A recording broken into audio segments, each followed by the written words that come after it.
Tonton video ini sampai selesai agar Anda tidak gagal paham.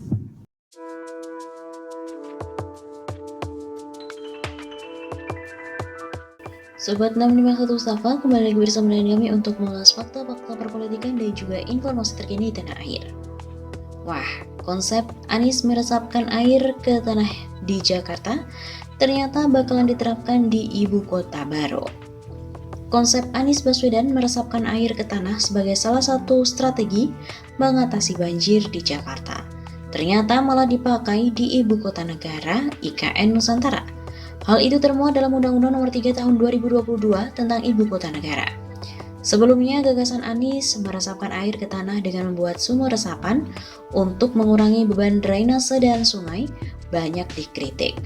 Demikian juga dengan program drainase vertikal banyak dipersoalkan, termasuk oleh DPRD DKI Jakarta. Konsep serupa yang disebut sebagai kota spon ternyata akan diterapkan dalam pembangunan IKN Nusantara. Hal itu seperti dinyatakan dalam Undang-Undang Nomor 3 Tahun 2022, Lampiran 2 tentang Prinsip Dasar Pengembangan Kawasan. Kota spons mengacu pada kota yang berperan seperti spon yang mampu menahan air hujan agar tidak langsung melimpas ke saluran-saluran drainase dan yang mampu meningkatkan peresapan ke dalam tanah sehingga bahaya banjir dapat berkurang serta kualitas dan kuantitas air dapat meningkat melalui penyaringan tanah dan penyimpanan dalam tanah atau akuifer. Demikian dinyatakan dalam lampiran tersebut dikutip pada hari Rabu 23 Februari. Lalu untuk meresapkan air ke tanah di ibu kota negara dilakukan dengan melalui 3 cara, yakni yang pertama, ruang terbuka hijau dan biru yang tersebar luas, terdistribusi merata dan tersambung dalam satu kesatuan, tata hidrologis untuk menahan dan menyimpan air, serta meningkatkan kualitas ekosistem perkotaan dan keanekaragaman hayati sehingga menciptakan ruang budaya dan rekreasi yang nyaman.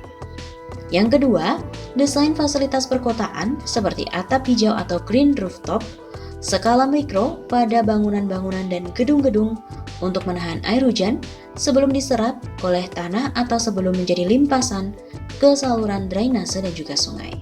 Dan yang ketiga, desain fasilitas perkotaan pada skala makro, seperti penerapan jalan dan trotoar berpori, biosengkedan, dan sistem bioretensi untuk menahan atau menyerap air hujan dengan cepat sehingga memfasilitasi kelancaran dan keselamatan pergerakan kendaraan serta orang. Pemerhati tata kota Elisa Sutanujaya menilai konsep tersebut sesuatu yang lazim dan sesuai dengan siklus hidrologi.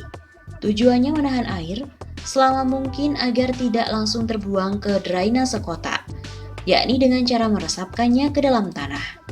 Jika di Jakarta, Gubernur Anies Baswedan menggunakan konsep sumur resapan, sementara di ibu kota negara menggunakan istilah lain, yang menurut Elisa pada dasarnya juga sama saja. Meresapkan tapi benar-benar berupaya menghindari istilah sumur resapan, tapi pakai istilah-istilah asing seperti bioswale atau sengkedan bio, rain garden dan lain-lain yang prinsipnya pun sama, yaitu meresapkan. Tulis Elisa di akun Twitternya.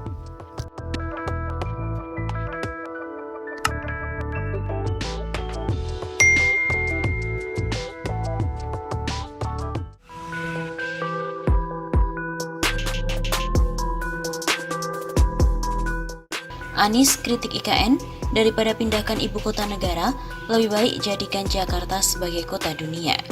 Gubernur DKI Jakarta Anies Baswedan mengkritik keinginan pemerintah pusat dalam memindahkan ibu kota negara dari Jakarta ke Kalimantan Timur. Anies menilai pemindahan IKN ke Kalimantan Timur tidak akan menyelesaikan problem kemacetan di Jakarta. Hal tersebut Anies sampaikan saat menghadiri acara talk show format dan tata kelola pemerintahan dalam rangka penyusunan rencana pembangunan daerah RPD Provinsi DKI Jakarta tahun 2023-2026 secara virtual di akun YouTube Pemprov DKI Jakarta pada Kamis 27 Januari kemarin.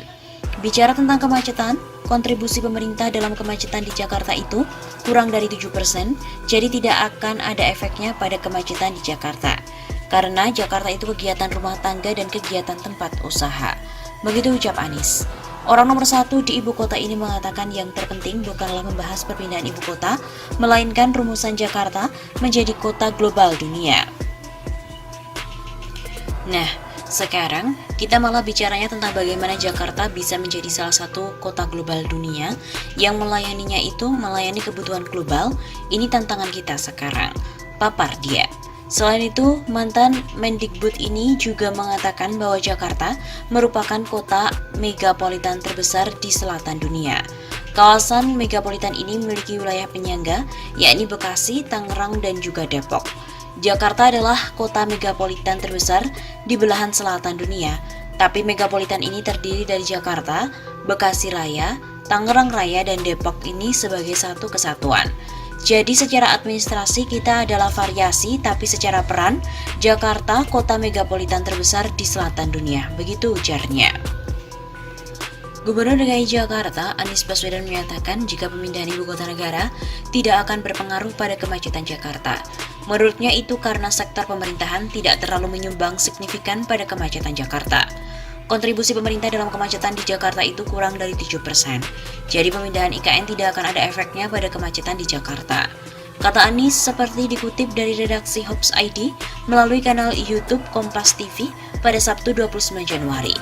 Menurut Anies Baswedan lagi, sumbangsi terbesar pada kemacetan di Jakarta adalah dua sektor lain di luar pemerintahan. Kemacetan di Jakarta itu oleh kegiatan rumah tangga dan kegiatan usaha. So it doesn't mean make the difference. Jadi pemindahan ibu kota itu negara tidak akan membuat banyak perubahan.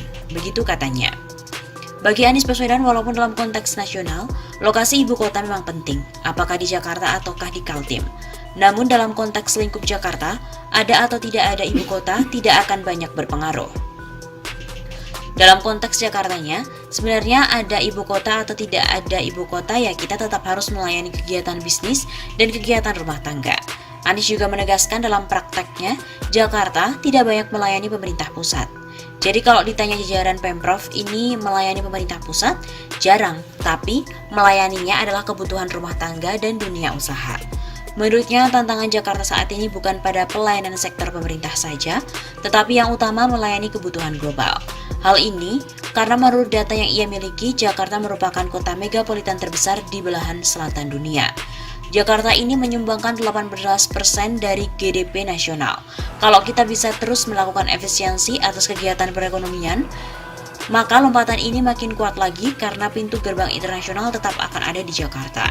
Begitu ujarnya.